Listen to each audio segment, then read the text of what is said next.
boa tarde, boa noite aí para vocês que estão me assistindo aí do outro lado da telinha. Aqui é o professor Randolfo Marinho, aqui do curso de Estatística, com o uso do software RStudio, certo? Tudo bem com vocês?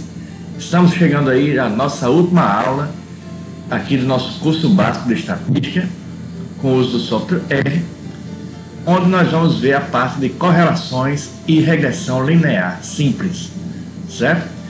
Anteriormente eu tinha falado que eu ia fazer uma aula sobre regressão linear simples e múltipla. Eu tinha falado para vocês anteriormente, na última aula, que nós iríamos falar sobre a regressão linear simples e múltipla, mas como existem vários tipos de regressões, e aí iria ficar mais complicado para vocês absorverem a regressão múltipla e o restante das regressões que existem, então eu me contive somente na regressão linear simples e nas correlações, que ambas estão interligadas, certo?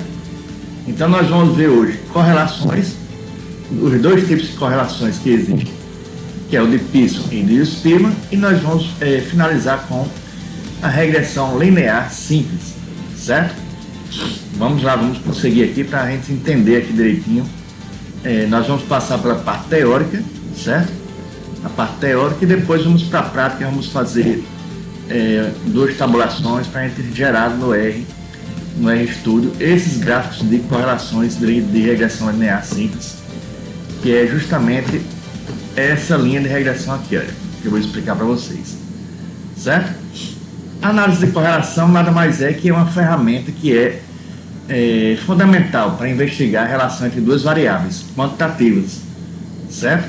Ela vai nos permitir quantificar a força e a direção dessa relação, né, entre duas variáveis quantitativas que são, né, uma dependente e outra que é independente, certo?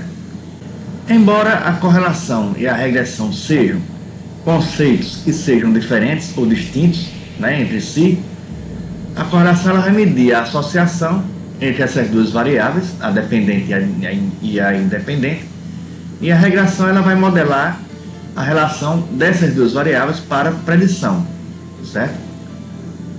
Eles estão intrinsecamente ligados, especialmente no contexto de modelos lineares, que é isso que a gente vai ver agora mais para frente, certo? Mas a princípio a gente vai detalhar aqui o que é a correlação de Pearson, né? O seu propósito, os seus pressupostos, para que serve, né? E nós vamos também detalhar sobre a correlação de Spearman, certo?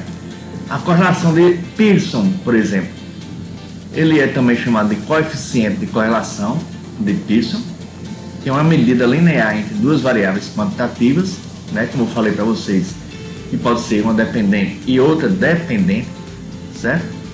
É um tipo de correlação que é mais comum, que é mais adequado para esses dados que como é que eu quero dizer, possui uma distribuição aproximadamente normal entre os dados, por isso que esse tipo de correlação de Pearson é chamado também de um teste paramétrico, né? Porque de acordo com o teste Shapiro, quando a gente faz o teste de normalidade de Shapiro, que a gente viu já nas primeiras aulas desse nosso curso, quando o valor de P é maior que 0,05, os seus dados são distribuidamente normais, certo? São distribuídos normal. Tem uma distribuição normal, no caso, é isso que eu quero dizer, certo? E quando o valor de P de Shapiro é menor do que 0,05, os seus dados são não normais, né? Tem uma distribuição não normal.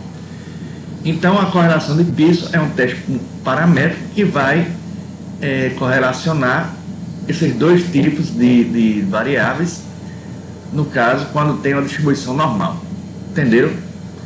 Certo? Qual é o propósito dessa correlação de Pearson?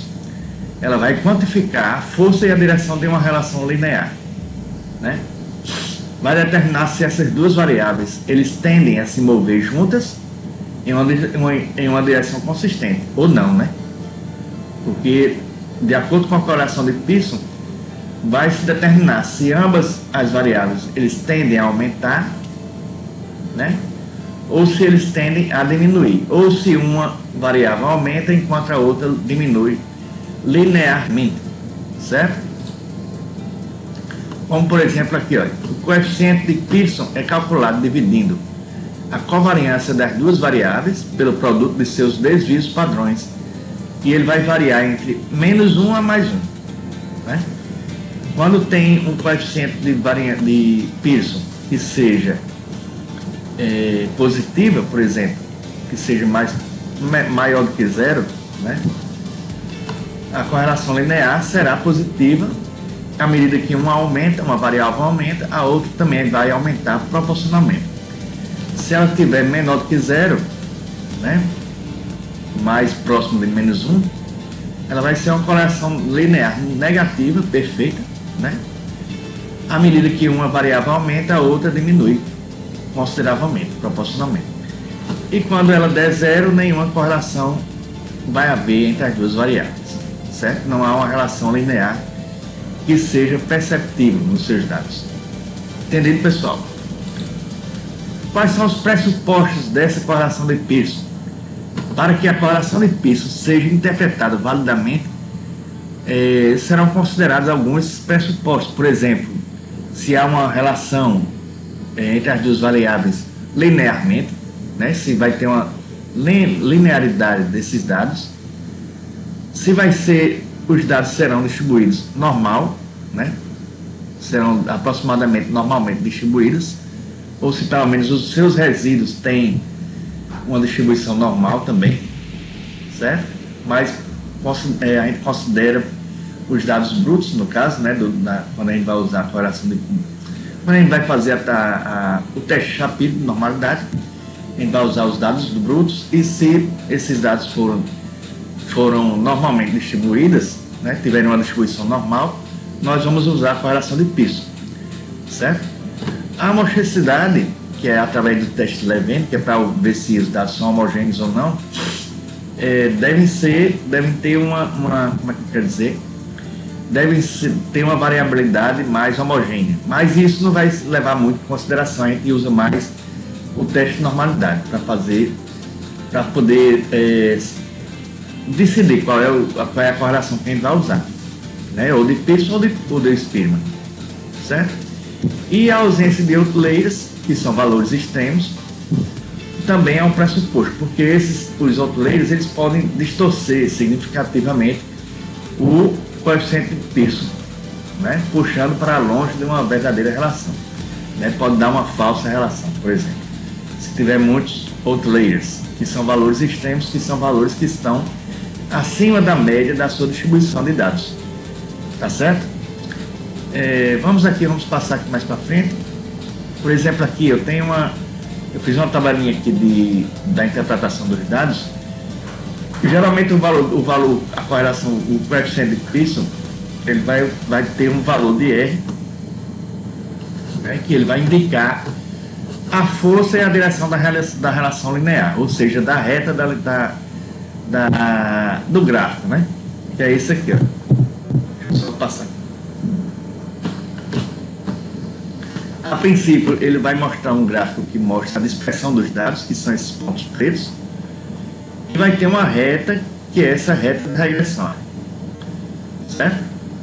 Ela pode ser para a direita, subindo para a direita, ou pode ser descendo invertido. Eu vou explicar isso mais para frente, quando a gente estiver vendo as retas de regressão, certo? Deixa eu ver aqui. Se tiver por exemplo, um valor de R que seja entre 0,4 a 0,6 positivo, positivo ou negativo, ele vai ter uma correlação moderada, né? Quanto mais próximo de 1, a correlação estará muito mais forte, né? Quanto mais próximo de 0, ele terá uma correlação muito fraca ou inexistente, certo? O sinal de positivo e de negativo, ele vai indicar a direção, ou seja, como é que eu quero dizer? Por exemplo, se ele tiver um sinal positivo no valor de R, ele vai indicar, por exemplo, que ambas aumentam ou ambas as variáveis diminuem juntas, né? Isso vai indicar uma direção positiva, então quer dizer que ambas as variáveis podem aumentar ou ambas as variáveis podem diminuir. Quando for o sinal negativo no valor de R, uma variável vai aumentar enquanto a outra variável vai diminuir, certo? O valor de P, por exemplo, ele vai indicar a significância, né? Se teve diferença significativa nessa correlação, né? Um valor de P baixo, geralmente menor do que 0,05, como eu já falei, ele vai sugerir que a correlação observada é estatisticamente significativa, né? Certo? Como vocês já sabem, a gente já passou por vários testes ao longo do curso. Quando o valor de P é menor do que 0,05, existem diferenças significativas na sua amostra, né? Quando é maior do que 0,05, não tem nenhuma diferença significativa. Entendido, pessoal? Vamos passar aqui mais para frente. Vamos falar agora sobre a correlação de Spearman, né? A correlação de Spearman já é ao contrário da correlação de Pearson, porque ele vai ser utilizado quando os seus dados tiverem uma distribuição não normal, né? Através do teste de normalidade, né? Quando o teste Shapiro der menor do que 0,05, o valor de P, aí nós vamos utilizar a correlação de Spearman, que é uma medida de uma relação monotônica entre as duas variáveis, certo? A relação monotônica significa que as variáveis tendem a aumentar ou diminuir juntas, ou então aumentar uma e diminuir a outra, né? É uma alternativa que é não paramétrica à correlação de Pearson. Por isso que a gente chama que o teste de correlação de Spearman é um teste não paramétrico. Entendido?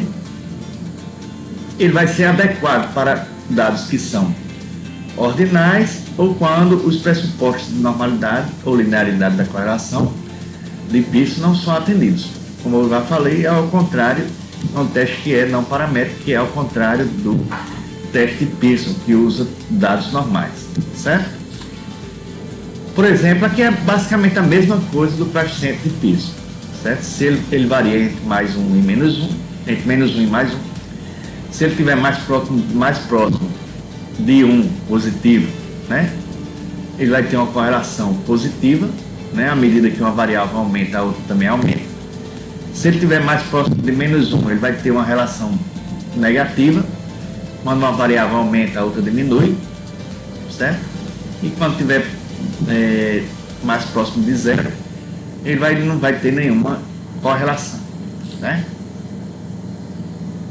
No caso das regressões lineares simples, né, que são as correlações, elas são a base da regressão linear simples. Primeiramente a gente faz a correlação, né, para ver se existe alguma relação entre as duas, para ver qual é o sentido e a direção da reta, né, se ela vai ser positiva ou negativa.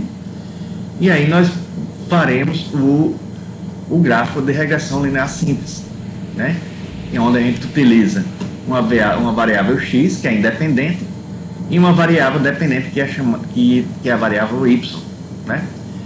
No caso, o coeficiente de determinação R é simplesmente o quadrado do coeficiente de Pearson ou de Spearman, e esse valor de R, ele vai quantificar a proporção da variância total da variável dependente, que é explicada pela variância da variável independente através dessa relação linear. Por exemplo, se a correlação de Pearson entre a temperatura da água e a concentração de oxigênio for igual a 0,80, melhor, menos 0,80, não tem aqui, ó, menos 0,80, vai indicar que essas duas variáveis aqui têm uma forte relação linear negativa, certo? Ou seja, ela vai ter 64% da variância na concentração de oxigênio dissolvido, que pode ser explicada pela variação da temperatura, né? Por exemplo, o oxigênio ele vai diminuir enquanto a temperatura vai aumentar. Entendeu, pessoal? Essa é a regressão linear simples. É muito fácil de aprender, de interpretar quando a gente for utilizar os dados no RStudio, certo? Eu vou explicar isso mais para frente, daqui a pouco. Entendido?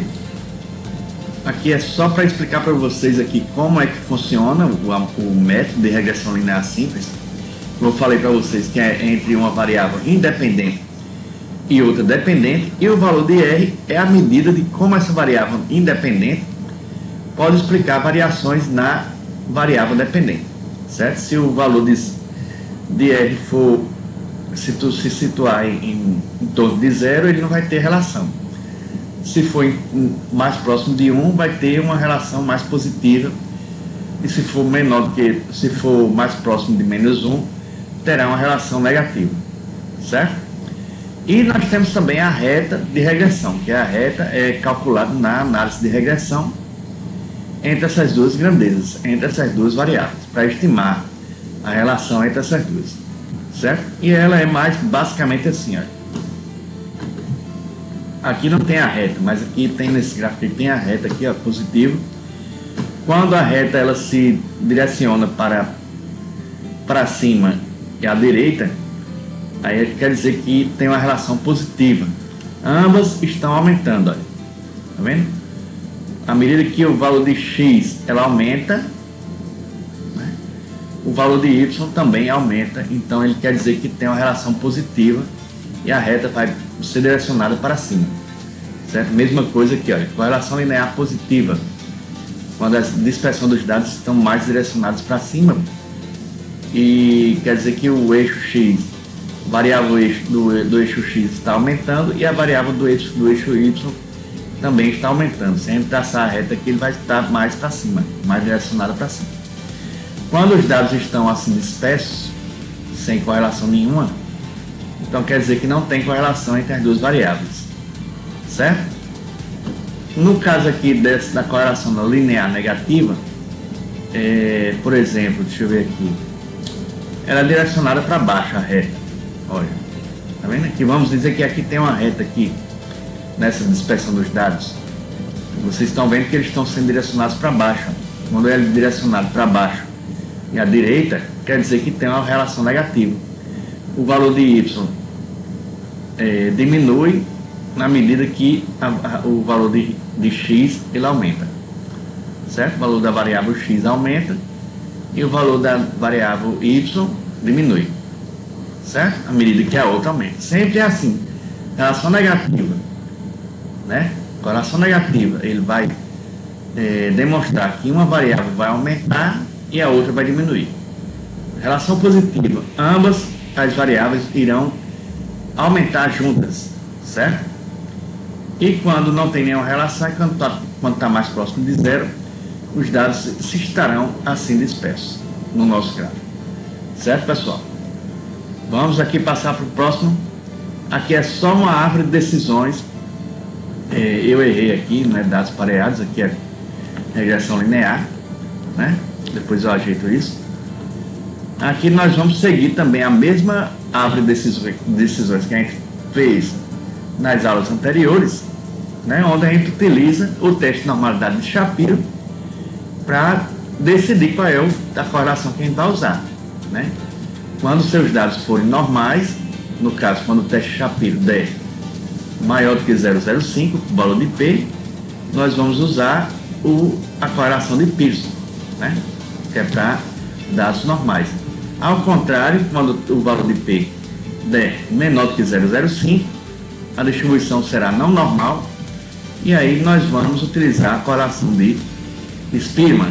Tá certo, pessoal? Entendido até aqui?